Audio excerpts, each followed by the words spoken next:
Hello guys. तो आज हम लोग क्लास 12 का लेक्चर नंबर 1 पढ़ने वाले हैं, रिप्रोडक्शन इन ऑर्गेनिज्म। तो रिप्रोडक्शन इन ऑर्गेनिज्म, तो हम लोग ऑर्गेनिज्म है गाइस। तो ऑर्गेनिज्म अगर जो पुराने लोग थे तो हम लोग ऑर्गेनिज्म है। तो ये कैसे प्रोसेस हुआ कि कैसे ऑर्गेनिज्म से ऑर्गेनिज्म आ गए, तो मतलब ऑर्गेनिज्म कैसे कैसे आगे बढ़े। जैसे पहले बंदर टाइप के लोग रहते थे हमारे ह्यूमंस में, लेकिन उनकी पूछे थी, अब कुछ नहीं है। तो गाइज, तो रिप्रोडक्शन ऑर्गेनिज्म क्लास 12 का मैं जनरली एनसीईआरटी से थोड़ा बहुत ज़्यादा बताऊंगा, लेकिन जनरली मेरा मेन फोकस एनसीईआरटी पर होगा। फिर क्लास 12 हो या फिर नीट हो, इसके लिए एनसीईआरटी बेहद ज़रूरी है। तो एनसीईआरटी में हम लोग पढ़े हैं सबसे पहला पॉइंट, रिप्रोडक्शन में सबसे पहला पॉइंट हम लोग को पढ़ना होता है लाइफ स्पैन।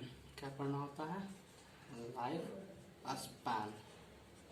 ये जो लाइफ स्पैन हम कहते किसको? तो लाइफ स्पैन ऐसा प्रोसेस है जो कि जहाँ से आप जन्म लिए और जहाँ तक मरे। लेकिन यहाँ पे लाइफ स्पैन कहने का मतलब है कि जन्म लिए मरे, जन्म लेता मरता तो सब इंसान है। लेकिन यहाँ पे ये बात होती है कि लाइफ स्पैन कह किसको सकते हैं?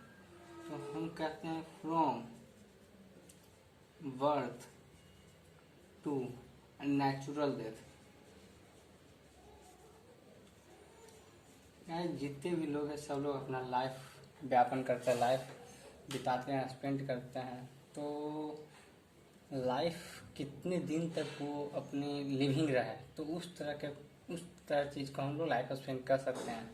तो from birth to natural death, जैसे कि मैंगो ट्री है उसका कुछ और लाइफ स्पेन होगा, पीपल ट्री है उसका कुछ और, क्रो है उसका कुछ और लाइफ स्पेन होगा, एक पैरट है तो उसका कुछ और लाइफ स्पेन होगा। तो दुनिया में जितने भी लोग हैं अगर जो देवर्थ अगर जो जन्म लिए हैं तो वो मरेंगे ही। लेकिन उसके लिए एक्सेप्शंस हैं।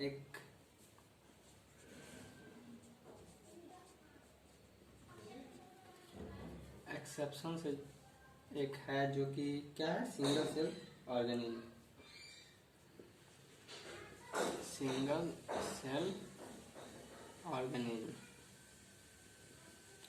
सेल ऑर्गेनिज्म डाइज क्या होता है? Never dies. तो सिंगल सेल ऑर्गेनिज्म हो जाए मरते नहीं है। वो कैसे नहीं मरते? मान लो ये सिंगल सेल है तो इसका जो भी रिप्रोडक्शन होगा, जो भी ये अपने आप को डिवाइड करेंगे, क्या करेंगे? ये खुद को डिवाइड करेंगे दो बार में, फिर ये दो अपने को करेंगे, फिर ये दो अपने को करेंगे, फिर ये दो अपने को करेंगे, फिर ये दो अपने को, फिर ये दो अपने को, फिर ये दो अपने को। मतलब जैसे एक सेल से इतना सेल हुआ, लेकिन इसमें पता चला कि कोई चीज़ कभी डाई हुआ है नहीं, बट ये आदमी है, ये आदमी जन्म लिया, बेबी, सॉरी आदमी तो दूर की बात, पहले ये बेबी है, ये बेबी जन्म लिया और फिर क्या हुआ? ये धीरे धीरे ग्रो किया, ग्रो करते करते फिर और बुढ़ा हो गया। तो यार बुढ़ा हो गया, ये मर गया। तो ये थोड़ी ना कि एक ही आदमी ये ग्रो करके बच रहा है और खुद को डिवाइड कर रहा है। तो ह्यूमन के केस में ऐसा होता है, बट ये जो सिंगल सेल ऑर्गेनिज्म इनके केस में कुछ और अलग होता है। वह चलिए मैं आपको कुछ ऐसे ऑर्गेनिज्म होते हैं जो एनसीईआरटी में आपको दिए हुए हैं और जो वेरी वेरी इंपॉर्टेंट है, उसका मैं आपको लाइफ स्पैन बताता हूँ। क्या बताता हूँ? Life span of the organism. Life span में बताता हूँ बहुत सारे ऑर्गेनिज्म का। जैसे कि मान लीजिए मैं बता रहा हूँ कि इसका एलिफेंट जो एनसीईआरटी में दिया है, मैं सिर्फ उन्हीं का एग्जाम्पल लूँगा। एलिफेंट,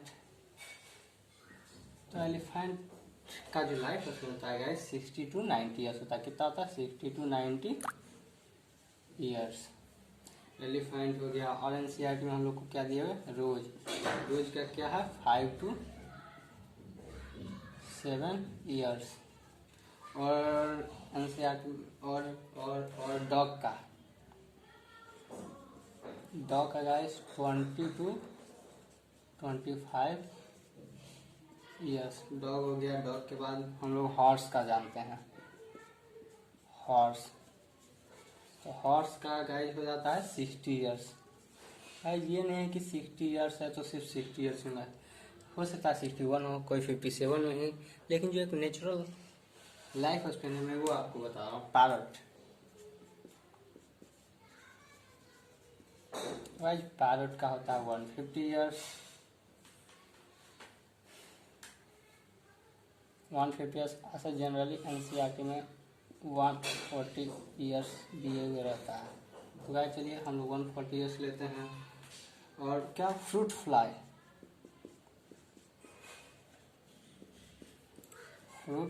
तो फ्रूट फ्लाई का गाइस हम लोग का 1 to 2 वीक्स होते हैं। और गाइस राइस प्लांट,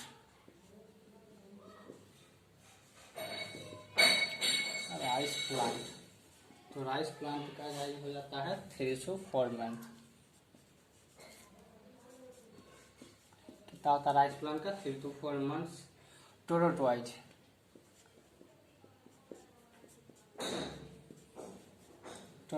का हो जाता है guys 100 to 150 yes. Guys writing मेरा थोड़ा सा गंदा है, मैं ट्राई कर रहा हूँ कि थोड़ा सा राइटिंग सही हो। काऊ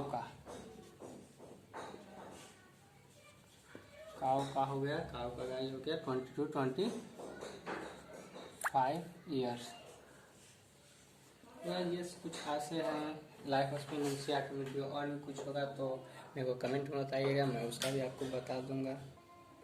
तो गाइस यहाँ से हम लोग रिप्रोडक्शन ऑर्गेनिक कर रहे हैं, तो हम लोग को सबसे पहले रिप्रोडक्शन के बारे में पता होना चाहिए। तो रिप्रोडक्शन होता क्या है? रिप्रोडक्शन होता क्या है? ये एक बायोलॉजिकल प्रोसेस है। कौन सा process? Biological process. Biological process होता है जिसमें कि ऑर्गेनिज्म्स, जो ऑर्गेनिज्म होते हैं गिव राइज